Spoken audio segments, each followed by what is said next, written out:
17 жніўня, нядзеля, кароткі выпуск навінаў на Белсаце. Вітаю. Трохбаковая сустрэча Дональда Трампа з Уладзімірам Зеленскім і Уладзімірам Пуціным можа адбыцца ўжо ў наступную пятніцу 22 жніўня. Пра гэта паводле інфармацыі выдання Axios заявіў прэзідэнт США падчас тэлефоннай размовы з прэзідэнтам Украіны і еўрапейскімі лідарамі. Гэтая размова мела месца неўзабаве пасля саміту на Алясцы, у якім бралі ўдзел Трамп і Пуцін. Прэзідэнты США ды Расіі сустрэліся ў пятніцу, каб абмеркаваць магчымасці замірэння ва ўкраіне. Імавернасць жа трохбаковай сустрэчы выглядае пакуль не надта рэалістычна. Паводле Reuters, Трамп агучыў Зеленскаму патрабаванні Пуціна ў пытаннях падпісання міру. Яны ў тым ліку ўключаюць перадачу Расійскай Федэрацыі частак Данецкай вобласці, якія тая не захапіла. Зеленскі гэтыя патрабаванні адхіліў. Пакуль жа на панядзелак запланаваная сустрэча Уладзіміра Зеленскага з Дональдам Трампам. Амерыканскі прэзідэнт запрасіў на яе таксама лідараў еўрапейскіх краінаў, якія бралі ўдзел у нядаўняй тэлефоннай размове. Галоўны дарадца Светлана Тихановская і Франак Вячорка ў адмысловым эфіры студыі Белсат расказаў пра размову з камандай Белага дому, што займаецца пытаннем вызвалення беларускіх палітычных зняволеных. Дыялог адбыўся адразу пасля званка Трампа Лукашэнку, якія ў тым ліку абмеркавалі вызваленне 1300 палітзняволеных. Ці гэта магчыма, якія мэты цяпер стаяць перад беларускімі дэмакратычнымі сіламі? Скарыстацца гэтым вакном магчымасцяў, гэтым званком Трампа, каб спыніліся рэпрэсіі, каб усе выйшлі на свабоду, каб сітуацыя ў Беларусі істотна змянілася. Таму што цяпер сапраўды вот гэтае вакно магчымасцяў, яно ёсць, яно невялікае, яно можа быць недоўгатэрміновае, але мы проста павінны ім карыстацца ў нашых беларускіх інтарэсах. І тут у Трампа свой інтарэс. Гэта дасягнуць міру, дабіцца гуманітарнай перамогі, вызвалення людзей, захаваць жыцці людзей. А у нас мэта выратаваць сваіх зняволеных. Бадай найбольш жорсткую пазіцыю адносна саступак беларускаму рэжыму займаюць суседнія Літва і Польша. Пасля якіх крокаў Лукашэнкі Варшава будзе гатовая да адлігі ў двухбаковых стасунках з Менскам. Меркаванне былога прэс-сакратара Міністэрства замежных справаў Польшчы Лукаша Ясіны вашай увазе. Byłoby możliwa jednak rzeczywiście jakaś forma.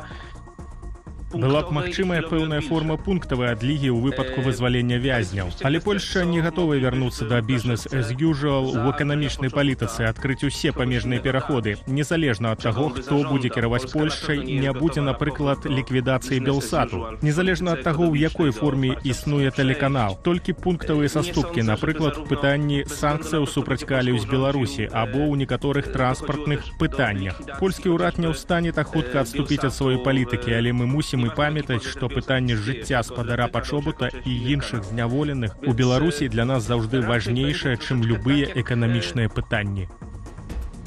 ЗША прызначылі новага часовага паверанага ў Беларусі, ім стаўся Майкл Крейдлер. Да гэтага амерыканскі чыноўнік працаваў ва ўпраўленні прэсы і публічнай дыпламатыі, бюро ў справах Еўропы і Еўразіі Дзярждэпартаменту ЗША. Крейдлер валодае расійскай, армянскай і украінскай мовамі. Раней часовым павераным у справах Беларусі быў Пітер Кауфман, які працаваў з Вільні, дзе месціцца офіс Светланы Тихановскай. З 28 лютага 2022 года амбасада ЗША ў Менску прыпыніла сваю працу у сувязі з пытаннямі бяспекі праз вайну Расіі ва ўкраіне. Прэзідэнт Ірану Масуд Пазашкіян прыедзе ў Беларусь. Палітык плануе наведаць нашу краіну ўжо заўтра-паслязаўтра. Разам з візітам у Беларусь Пазашкіян скіруецца і ў Арменію. Прэзідэнт Ірану планаваў прыехаць у Менск на саміт Еўразійскага эканамічнага саюзу напрыканцы чэрвеня, аднак адмовіўся ад гэтай ідэі на фоне абвастрэння іранска-ізраільскага канфлікту. Замест гэтага ён даслаў відэазварот. Летась Лукашенка запрашаў іранскага прэзідэнта наведаць Беларусь, а ў кастрычніку палітыкі сустракаліся на палях саміту БРИКС у Казані. Чарговы антырэкорд. Сітуацыя ў памежным пункце пропуску Берасці застаецца надзвычай напружанай. На 10-ю гадзіну раніцы выезду ў Польшчу чакалі 4160 легкавікоў і 105 аўтобусаў. Дзяржаўны памежны камітэт Беларусі заклікае, цытата, выбіраць альтэрнатыўныя маршруты накіравання. Між тым, пасля гібрыдных атак з боку рэжыму Лукашэнкі, а таксама прысуду журналісту Анджэю Пачобуту, пункт пропуску Берасці застаецца адзіным дзейным на беларускім беларуска-польскай мяжы.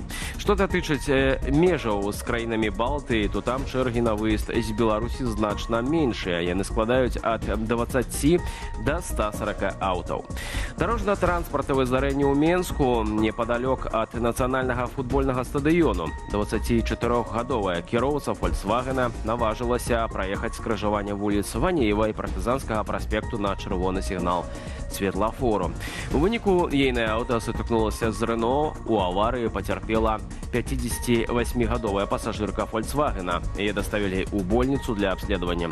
А на праспекце Пушкіна кіроўца цягача МАЗ з паўпрычэпам не ўзяў пад увагу мокрае пакрыццё дарогі. Ён не даў рады з кіраваннем, ды наехаў на бардзюр і агароджу. Аўтамабіль атрымаў механічныя пашкоджанні, пацярпелых няма.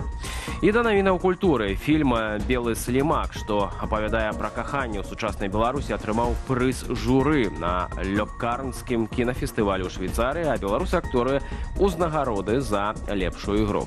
Фільм знялі аўстрыйска-нямецкія рэжысёры Эльза Крэмзер і Левін Петер. Здымкі праходзілі ў нашай краіне з удзелам мясцовых непрафесійных актораў. Карціна апавядае пра каханне двух маладых людзей Машы і Мішы. Сюжэт заснаваны на рэальных гісторыях галоўных герояў, беларусаў Марыі Імбро і Михаіла Сянькова, якія самі выконваюць ролі. Фестываль у Лёккарно адзін з самых буйнейшых міжнародных фестываляў у Еўропе, што сёлета прайшоў ужо 78 раз.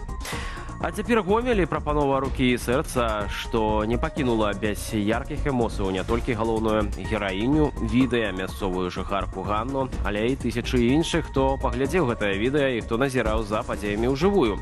Каб каханая сказала доўгачаканае, так малады чалавек зладзіў цэлае піратэхнічнае шоу каля лебедзінай сажалкі ў мясцовым парку. Далей без каментара.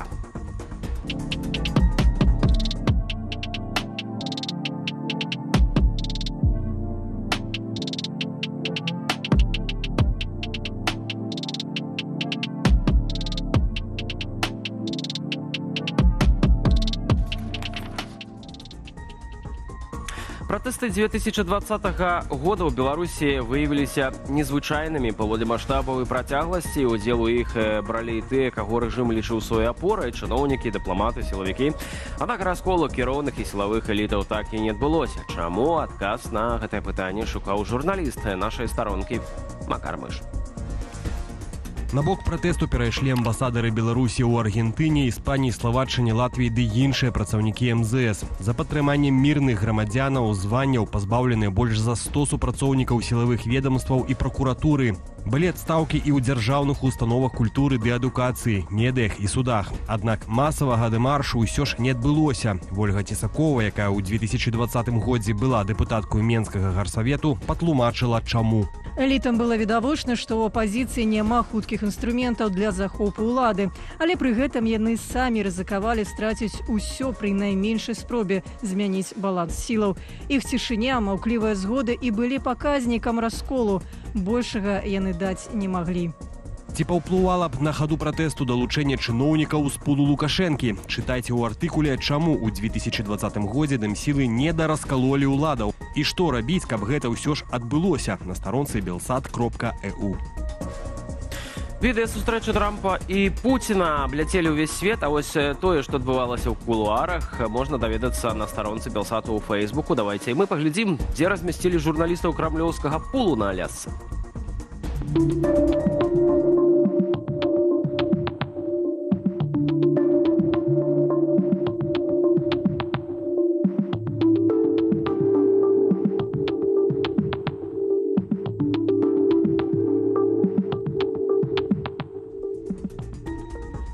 На гэтым у нас все. Заклікаю вас ставіць падабайкі і пашыраць відэа, таксама падпісвацца на нашы сацыяльныя сеткі, калі для вас гэта бяспечна. Беражыце сябе і да хуткай сустрэчы.